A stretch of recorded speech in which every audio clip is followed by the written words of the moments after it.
I really feel that everybody has hard choices in their lives, and some have a lot more than others, to be honest.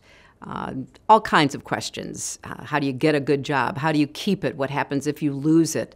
How do you afford your education, particularly if you want to go to college? Whether to get married, whether to stay married. I mean, those are the kinds of hard choices that everybody grows up with. And I saw the same thing with nations and leaders. Countries have hard choices, and how they make those choices determines whether or not people are prosperous, free, have opportunity, can pursue their own dreams.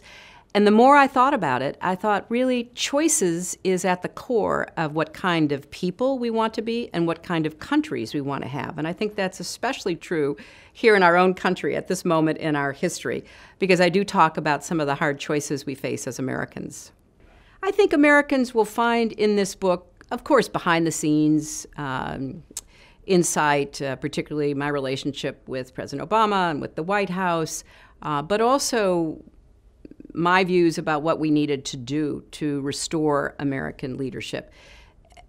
At the time I became secretary, there was a fairly strong current of thinking that the United States was in decline. Now, I have lived long enough to know that that periodically surfaces, and academics and commentators and others start talking about the United States declining. I didn't believe it then. I don't believe it now. But I also don't believe that our leadership is somehow endowed from birth of our country. I think that people will see that we are strong and well-equipped to restore prosperity here at home, to deal with the cancer of inequality, to give people in our country the ladders of opportunity that have always been a hallmark of the United States and the American dream. But they will recognize it doesn't happen by accident or wishing for it or engaging in ideological and rhetorical battles. It happens because people come together and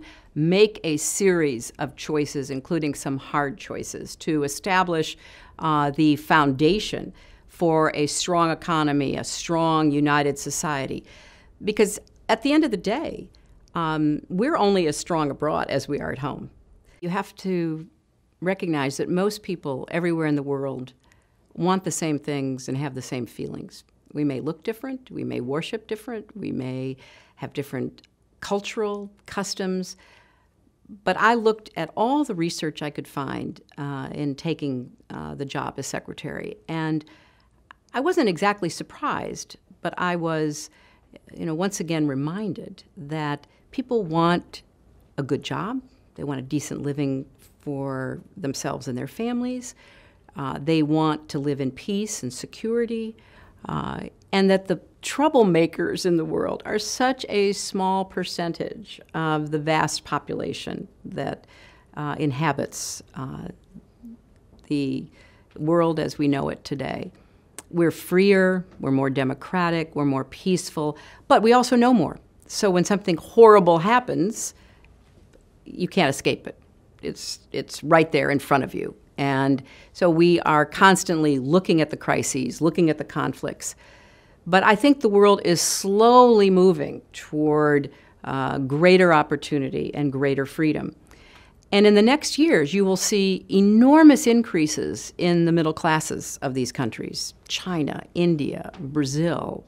They will be looking for new ways to express themselves, new freedoms in order to interact in politics and economics. That's good for America.